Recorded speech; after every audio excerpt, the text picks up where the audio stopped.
Surf FM. It's now 4 minutes after the hour of 11 a.m. in Surface and Lucia in the Eastern Caribbean. Good morning to you. A special edition of House Guest today, and it's Thursday, the 23rd of June, 2022. In the studio with me, Mr. ERNEST AUGIER, our chairman, SRDF. A special good morning to you, sir. Good morning to you and your listening public. It's a pleasure to have you grace us here with your presence. As you're rightfully aware, Sunday saw the observance of Father's Day, June 19th, 2022, and a few activities, should I say, were put in place for fathers, especially in Sufre. The Sufre Constituency Council had more or less an occasion for fathers to come out and partake in eats and drink, as well as to listen to a guest speaker um, to actually, bring some knowledge home in terms of raising a child or children, the role of fathers. And when we speak about fathers, not just biological fathers, but to whom or to those who are actually in care of children, whether it's adopted children, a guardian, you still play a vital role. So again, this is why I brought you here as a father, as a male figure, as well, who must have actually played a pivotal role in someone's upbringing. Thanks much. And belated Father's Day greeting to all fathers. I think you gave a very good description of fathers, whether they are legitimate fathers or the biological or fathers who play the role of kids who are not theirs or those who have adopted them. So, belated Father's Day greeting to all those who played the role, a fatherly role in the lives of their children and their family. Just a little sharing. How was the upbringing for you as a father? What are the fond memories you had with your father? Oh, interesting story. I literally grew up without my biological father. But there was male presence. Yes, there was a male presence, and though he was not at home all the while with us, he was on the cable ship, Stanley Angwin, going around the world, laying cables across the Atlantic, Pacific, and stuff like that. And so he was not there all the while, but he is the one I literally grew up, and I consider him my father. I'm thankful that for him because he really played a role, in a very significant role in my life, and I loved him dearly. I love the contribution he made. We had an extremely good relationship, especially when he left the cable ship. He retired the cable ship and he came and he settled down in St. Lucia. And you'd think we were brothers, the manner in which we related to each other, the mutual respect and regard we had for each other. And he treated us as if all of us were his biological kids. So we thank God for that. Praise God for that. Yeah, definitely. Would you say you agree with me that children specifically look at fathers to lay down rules and to enforce it? I know we, the female aspect, we tend to be so lenient sometimes where the father would actually want to instill some harsh punishments, and we, as the mothers, would tend to be very protective in that lane. Yeah, the fatherly role is one which I think must be defined. You know, I think even in our education system, there's nothing wrong in allowing your kids to be exposed to what a fatherly role is. From that, so what you would find is that the children would be inculcated with that thing in their mind that a father, from even if they're not fathers yet, but they would come to appreciate what it is when they would have become fathers, what really their role is. Um, and I know it's a dilemma, it's a problem for a lot of kids who grew up without fathers. And so, really, we need to assist them because it's traumatic for kids who grow up without their biological fathers or a father in the home. And for this reason, you really wish that even if a child were to grow up without his or her biological father, that child would still understand that, look, this is part of, well, quote unquote, part of our structure. But however, whoever is there ought to be considered as a father and understand that the role that he plays. I think the family also got to assist kids in understanding the role of the father. The society needs to make kids understand the role of fathers. We should not just use the Father's Day as the day when we extol the virtues of father and make kids and the society understand. It should be a constant role. The way you live your life with your kids, the examples you set for them, the role models, the roles you allow them to function, the things you do with them, what you teach them, how you relate to them, the things you play with them, you love them, you participate in school activities, and you participate in their lives. It's extremely important. And so the father must not be looked upon as the person who is just there strictly to enhance and to enforce laws. Especially, there's the feeling that the mother sometimes a little softer to the boys and the father a little softer to the girls. I don't know how true this is. But some people claim it is so. But however, I think all kids ought to be able to give that opportunity to feel the love and the warmth of a father. They ought to feel it because, I mean, today, many people will tell you that some of the ills we face in society is really as a result of a lack of that kind of enforcing figure in their lives. And hence the reason why we really need to expand on the role of the father and let every aspect of society understand and play their role in the lives of kids.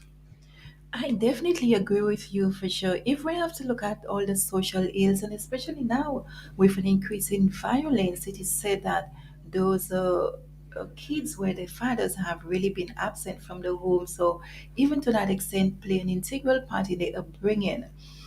Also, your thoughts as well with well, what we've seen happening, we can see if youth is not as safe as it used to be. But if those things, have to be carried out in other communities as well, I think it leaves a lot to be questioned.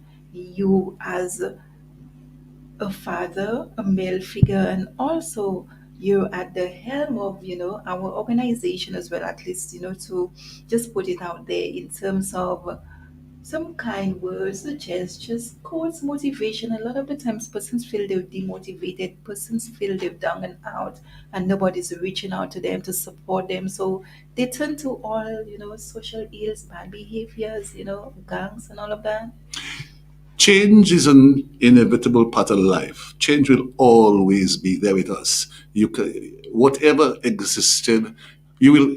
We get modernized. There's so many influences around us that would give us an opportunity and force change upon us. But however, certain things ought not to change. Discipline is something that can compromise. Discipline should always be discipline. Good manners should always be good manners. Respect for people should always be respect for people, whether it is 45 years ago or now. I mean, so these are things that should be taught, inculcated, things that should be stressed in the lives of our people and our children growing up. I know it's not an easy task. I know it's a difficult task. There's so many forces around them that influence their lives, so many negatives that influence their lives. And maybe there's not enough positives to counter and to create that balance in their life. So it is important that we create these opportunities that will give them the reasoning behind what it meant to say hi. Good day, Miss. Good day. How do you do? Thank you very much. I appreciate the effort. Like, can I help you? These are little things. I recall when some years ago in New York City, they claimed Giuliani changed the whole outlook of New York by dealing the little things. People would spit on the ground. He passed laws against it. They would throw a cigarette butt along the thing.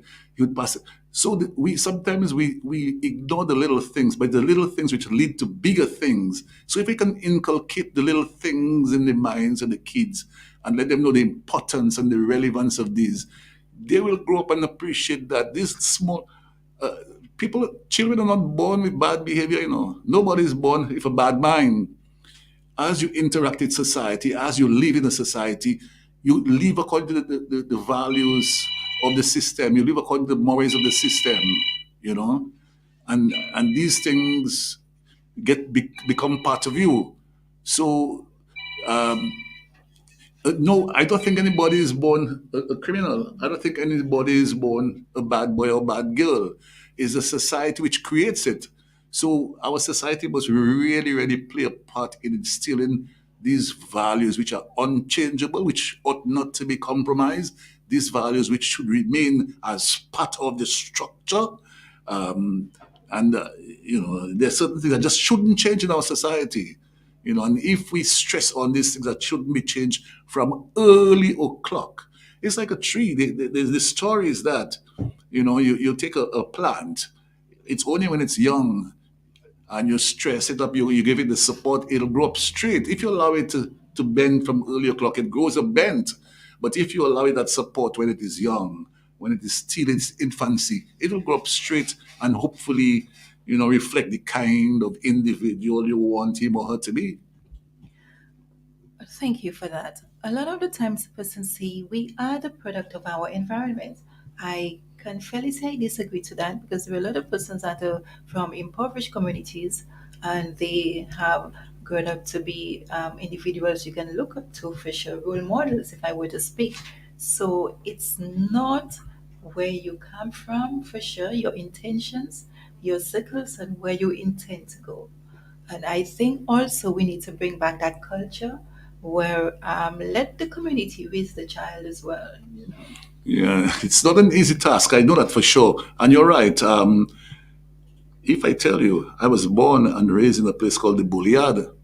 Now, just the name of the place tells you what kind of environment it was. Bouleyard. Bouleyard is, it connotes bad boys, bad, deprived areas. But then the structure around me then was my parents were pretty strict. My mother was pretty strict. My grandmother was pretty strict. Oh God, I was a disciplinarian of the first order. But still, the neighbors around, everybody participated in ensuring that the community and the environment was conducive to good learning. Now, I was a teacher for quite some time, and I, at that time, I think we had a fair grip on discipline in society. Now, when I hear things like parents going into a school and want to beat up a teacher because he or she spanked a kid, I say, oh my God, boy, where are we moving to? Because I don't think as a teacher, if you want to discipline a child or if you create a, not being excessive, I think it's all for the good. I'm not saying spanking is the best thing, but then when you look at the kind of values we instill, like the kind of things we react to, and the kind of behavior patterns, I mean, I I didn't used to beat my students, maybe a ruler and stuff like that, and I maybe one or two of them would get vexed. But truthful of matter is, most of them have grown up and still we have a good relationship. So the environment can impact your behavior, the environment can impact, but at the same time there's not counterbalancing effort and effect to ensure that even if you raise up, I mean, the kids who raise up in some deprived areas and they are perfect examples, they turn out to be good citizens. So, I mean, the whereas the environment can in some way or the other impact your behavior, but it is not the total determining factor in what you become. I mean, I the a lot of, and we seem to think a lot of crime is committed not just in the inner cities. It's not just committed in the ghettos. It's committed in places where there's affluence. There's that kind. There's people whom we seem to quote unquote are respectable citizens who let me tell you, the drug trade. What you think introduced the drug trade into this country? Not the fellas in the ghetto, they didn't have the money, they didn't have the finance, they didn't have the resources to finance it. It's the adult people who had the money who started it off. You understand? So they're the ones who have to create the opportunity for correction. You know, I mean, a lot of the things, the guns we have, a gun is $4,000, $5,000 now. Not the little fellas on the, who barely can get work to do will be able to buy, but they are furnished with these weapons to assist in the commission of bad behavior. So really, we have to look and say, boy, it's not because you see me wearing a jacket and a tie and you think that I am, that kind of thing. It takes a total revamping of our society, our beliefs, our mores, our values, and a total effort by everybody. No one person will be able to solve the problem. No one group will be able to solve the problem. No one institution. It is a total effort by everybody because I'll tell you something. Corruption is a bad thing. It's all over the place. And if the corruption, it has to be rooted from the top and the bottom. It has to be rooted from the ghetto and from the bourgeoisie. Bad behavior, the commission of crime, the financing of the drug trade has to be rooted from every part of the society. You know. Which is definitely true.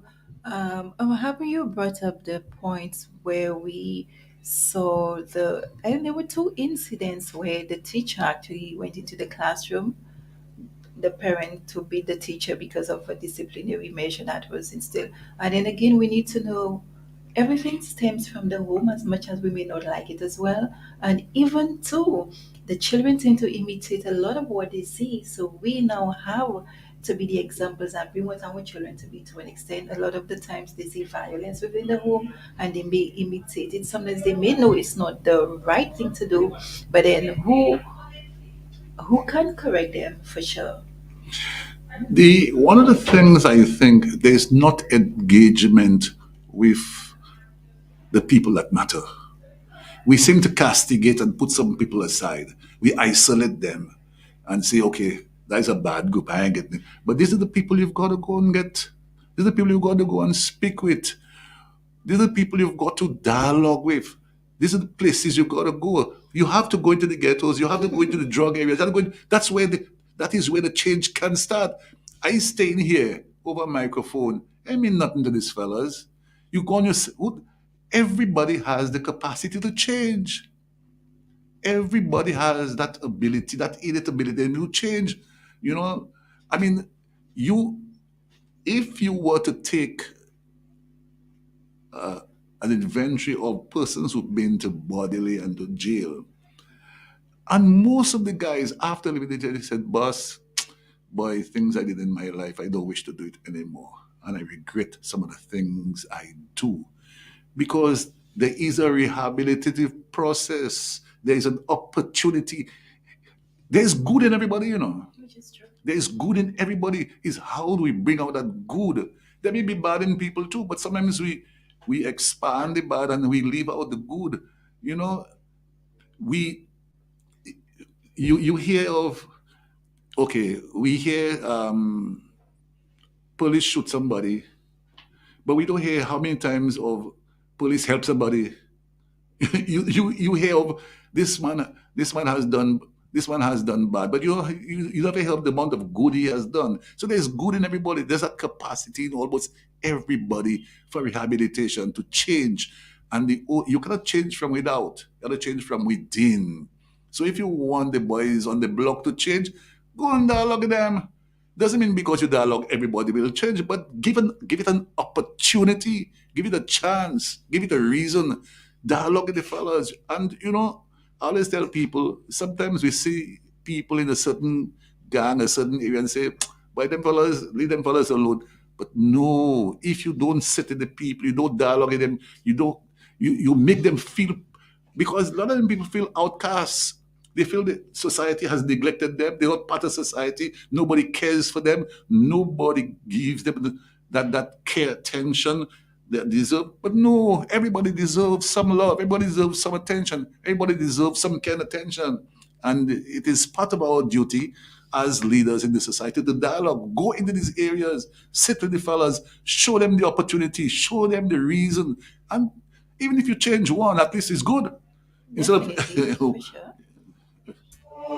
88.5 of FM, 24 minutes after the hour of 11 a.m. It's the first St. Lucia in the Eastern Caribbean. Good morning to you once again. If you're joining us here, it's a special edition of House Guests with me, Mr. Ernest Sam Oji. Great information that has been shared thus far. And to those of you just tuning in, it's a post Father's Day discussion. On that note, I'm happy you said we're having that discussion and persons are listening, but yes, but how prepared are they to change? And I do not want to throw you under the bus, but it starts from within, it starts from here, it starts from us. And if maybe we decide to, let's take a day in every month and let's just reach out, to those guys on the blog, the impoverished communities, a discussion. What is your plea? What can I do? How can I make it better? It's not going to happen overnight, but at least we can try to help somebody's situation for sure. Like I said, I'm not pushing you under the bus, feel but we're free. having a discussion. So I'm saying, let us, let it start with us for sure as well. The thing is, we always want to emphasize the bad in people, and we don't promote the good. We all have some bad in us, you know. I mean, we we all have some bad in us, But at the same time, we all have some good in us too. We promote the bad in people, but the good that people do, you never hear of it. It's only that little one time when you go offline, you go off track. You hear by Fata was a bad fella, But then look at all the years Fata has been helping people in Palmis. He's been doing a little charity here. He's been doing a little something here. And one of the things about parenting, especially kids, if every time you stamp down on a kid because he or she does something bad, you are not giving him the opportunity for promotion. You're not giving the opportunity to uplift. We have to give people a chance to move up, get up from where they are. And it's the kind of things we say and we do to them. And for this reason, I had a discussion with a very influential person in society. And I had to tell this person, look, man, uplift the people. Everything you talk about is bad, bad, bad, bad, bad. That's if a child, that's all a child has in his ears, bad, bad, bad. He will grow thinking that bad is a way of life. You have to give him that opportunity for growth, that opportunity for upliftment.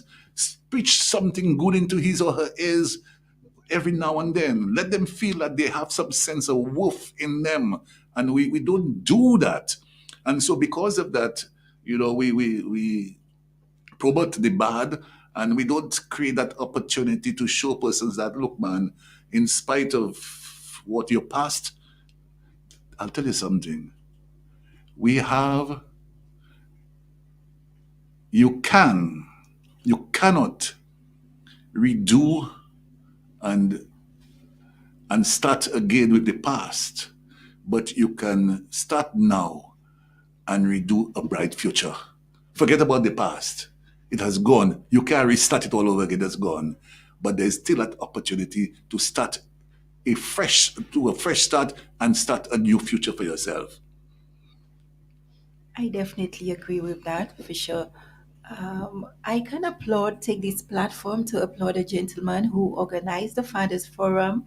It was well received, the attendance as much as he would have liked it to be, but it was well received. So, kudos to that individual. Also, I think, gatherings like these are really needed, not just for Father's Day, but it should be a continuation and let them develop some, in terms of bringing skills in terms of raising the kids, the do's, the don'ts, and all those different things that can be put out there as well for a better community. Because a lot of the times we tend to display certain behaviors because of the lack of knowledge to certain things. So if education plays that key role in certain aspects, I think the community might be a better one, even with the children and the relationship, because a lot of the times parents would complain of not having a close relationship with the children. Communication is lacking. Sometimes the child may want to come to you and then you're just not even approachable. Most of the times your tone speaks for itself. And even again, like I said, with the lack of wanting to give that child a listening ear, they themselves would turn their back looking for a friend to confine in, looking, and sometimes that friend may be from the block, that friend may be into a gang, that friend may be into some indiscreet stuff. But then it's no fault of theirs. Sometimes it's you as a parent and the approach you had. So you have to kind of reevaluate. A lot of reevaluation needs to take place. You again as a father figure, you can maybe share more with us. You have always been supportive, as you said, to your family, to your kids, and I do not think at any point in time, yeah, the bad side comes out in terms of you may have to scold that child. And I think a lot of the times we can punish the children by taking away what they love the most as well. And it's not always through the belt. Yeah, you're correct. I'll tell you. Whereas I appreciate the recognition of Father's Day and Mother's Day, I think the error we are making is isolating them. A Father's Day or Mother's Day activity ought not to exclude the other part of it. So if you have a Father's Day activity, the mothers ought to be an integral part of it. If you have a Mother's Day activity, the fathers have to be an integral part of it. And so one day I wish to see we have what we call a family day. Because the role on the mother and the father is a combined effort in raising the child. One has to complement each other.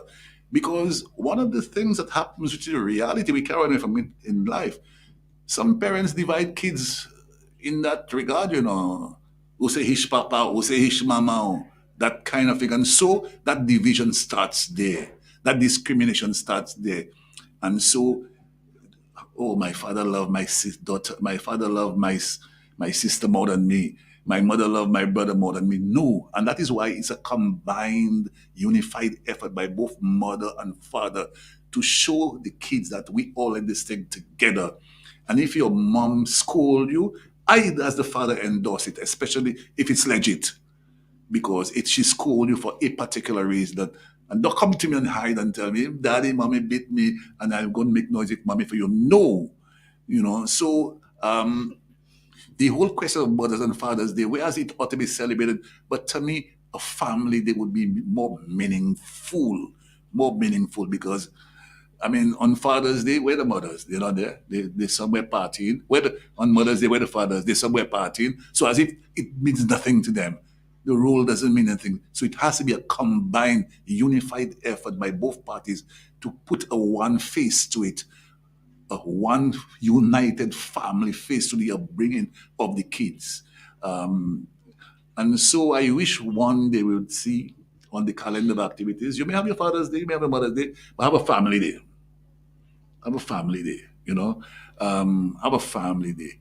And parents don't involve their kids in things other than the mundane. So, for example, you may see a father only going to a ritual, maybe mass, maybe possibly on a school activity, you understand, and possibly the beach. But there's so many things that can make the child bond with you as a mother and father. You read for him every night before he or she goes to take. You go to the field, you watch them play. I mean, you'll be, you know, I can never forget when my little boy was growing up. They had school sports at the Bindo Philip Park. And when we got there, they could not have the games because the field was not prepared. And he was a little kid and he was so distraught, crying. I say, okay, good. I tell two of the parents, come. I say, let us run with them, but let them beat us. He must have been about 6, 7, or maybe. So he ran, and they beat us. Boy, Mr. came back. I beat my daddy. I beat my daddy. It meant so much to him that he was able to run with me. You understand? So you understand the impact of engaging your kids in just not the things like taking them to school or bringing them to church. In so many things that can help build and bond you that kid. And because one of the things your kid must do, if your kid does not believe in you as mother or father, you have a problem. Because you ought to be the first role model. You ought to be the shining example to them. You ought to be that shining light that they can say, "Oh God, boy, even if my father parties, but he has a limit to it. Even if my father has a discussion with mommy, but there's no slapping, there's no beating, there's no coil. It's a decent discussion. Even if my father um, goes out 6 o'clock in the night, he's back home." The point I wish to make is that we have to be that shining example. That's the first thing they see. That's the first set of people they get their influence is built around the parents. And so the parents have a very critical role together with all other people. As the kid opens out in society, society then becomes a bigger part of his or her life and ought to play a bigger role in forming and shaping that individual. Definitely. Would you agree that most of the times, especially after a relationship has ended, the mothers in particular, and not just because I'm a female, but then the mothers in particular would not allow the kids to have that relationship with the father. And I think it's very sad. This is And even with wrong. Father's Day, they would still deny them that opportunity. If it's to present a card or if it's to spend that day, sometimes the dad would want to extend an invitation. I'm taking you out for the day. We're going shopping. We're going for lunch, and then they would just deny it point blank because of all that hatred. Yeah, it's wrong. Family breakup is traumatic for kids. Trust me. Family breakup is traumatic because don't forget, the kids innately at the start of anything, kids love their mom. Kids love their father. You ever watch a kid growing up, little kid, and the parents spank him or her, he or she cries, what happens afterwards? He runs to that same father or father, open arms, in spite of him getting or she getting spanked. So the love is there. The love is there. The bonding is there. So we ought not to take it away from them. We ought not to divide them. And family breakup can traumatize a kid. It can impact them negatively. It can mean so much to them. It can also shape how they think of relationships, depending on what is the nature of the breakup. So that is why parents must be extremely careful when they have issues that they don't come out and expose the kids to these issues because the kid does not understand certain things. He will not understand the language, maybe the further to some extent. They will not understand what transpires. So in their mind, oh God, boy, they they can navigate through it and they don't understand it. So they form opinions which are not well informed. They form opinions which are not grounded in any sensibility. So we have to be extremely careful about breakups. The more we can avoid it, the better. If we can avoid it, let it be in a situation which doesn't impact the kids. And don't get the kids involved in family dispute. Dangerous, dangerous. They dangerous. Too many times I see parents and they cussing up in front of the kids, they fighting in front of the kids and stuff like that. The kids then seem to think, well, it's a way of life. G-way is a way of life. Cussing is a way of life. Fighting is a way of life. I see my mother and father doing it. The people I love are doing it. Why can't I do it? So we have to watch our behavior. And we can look at so many scenarios, even with educators sharing with me instances the children tend to misbehave in the school when the teacher tries to correct that child. They lash back, they curse, and the teacher would still try to enforce disciplinary measure. They walk out of the classroom and said, I'm going to get my mom or I'm going to get my dad to come and fight with you. But I feel sorry for the teachers now. When I see someone and I hear some of the things that happens in some of the schools, I you know I feel for the kids, the teachers, and the parents too, because some teachers, I mean, have had situations I've seen or heard and I know of situations where parents said, I leave you for the teacher," or they just say, "I leave you for your parents." That ought not to be. It ought not to be a situation where I leave, I pass on my responsibility for straightening you up to somebody else. The straightening up has to occur at all levels with as a combined effort. So it's sad that parents, don't understand the role of these teachers, and they go and they bash them.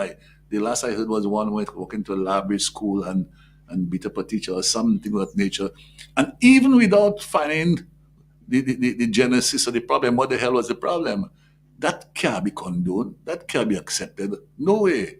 Because what happens is, kids said, I bring my father to deal with you.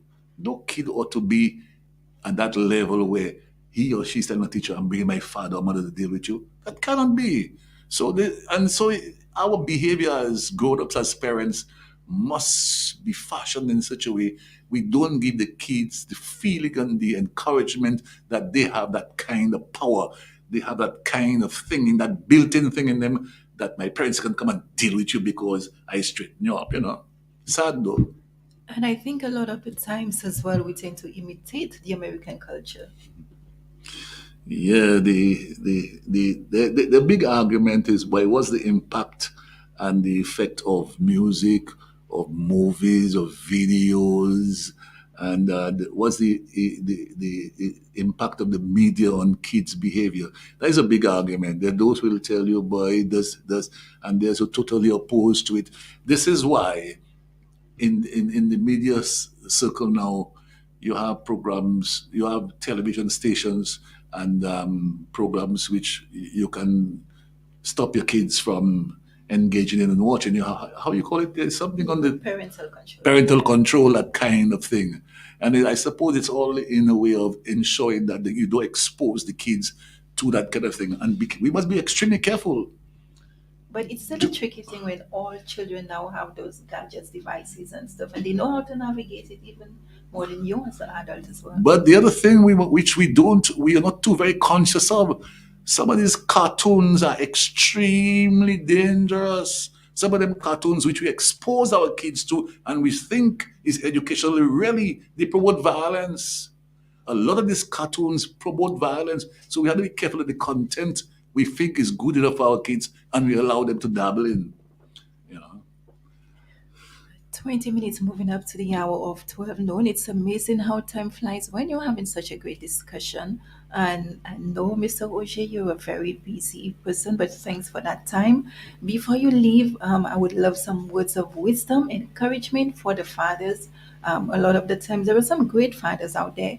Continue doing the good work. And to those that are trying and aspiring, do not give up. Still try. Yeah, fathers, join with the mothers in raising the kids. Don't say the mother will take care of that. No, a father has just a critical role to play in the life of his children as the mother. It has to be a combined effort. Play your role. Don't think your role is confined to just putting bread on the table. No, that is just one aspect of your role. It's not just a matter of saying, okay, when Christmas come, I give you a toy. No, you have to be an integral part of your child's life. He or she loves you as a dad. Trust me, all kids love their children. All kids love their parents. Sometimes, if there's a deviation, it's because of what the parents do, the lifestyle we conduct. So we have to be always conscious of what we do, where we do, how we do it with our kids and with the family. I keep stressing the family because too many times we say it's your mother's role, it's your father's role. No, it is a family role. So, fathers, boy, if we want to see a change in this society, let us look at ourselves. Let us look at ourselves and decide where we have gone wrong, what we are doing which is not conducive to creation of a suitable atmosphere for our kids to grow in. And we hope that we can give up, because if we give up, crap smoke our pipe. So I wish that the fathers from now on would look at their role as one of transforming the society, transforming the lives of the children, the kids, and the transforming this, and because it's getting bad. We have to take a stand. We have to do it now. Thank you. You heard that? Don't let Guapo smoke your pipe, Mrs. Inferian. That's I it. would love for Oh, you to sorry. leave. I would love for you to leave a quote. A quote. Wow. What quote can I leave for you? Um, what can I say? Let me. My literature days are gone. I'm trying. You said let me deep down into. You said let me deep down into the days when I Just was a few words studying. of encouragement. A few Yeah. words of encouragement. Um, well, don't give up. Just don't give up. Don't consider it not your role. According to things, it is your role. It is your duty. It is a God given role by you. So please play it. The kids are looking forward to it. Okay? Bye bye. Thank Most you. definitely. 15 minutes moving up to the hour of 12 noon in Surface and Ocean Eastern Caribbean. This has been a special edition of Our Guest for today, Thursday, dated the 23rd of June 2022. As always, it's a great pleasure sitting here, keeping you company with Mr. Ernest Sam Augier, Chairman of SRDF. This is where we say goodbye over our time.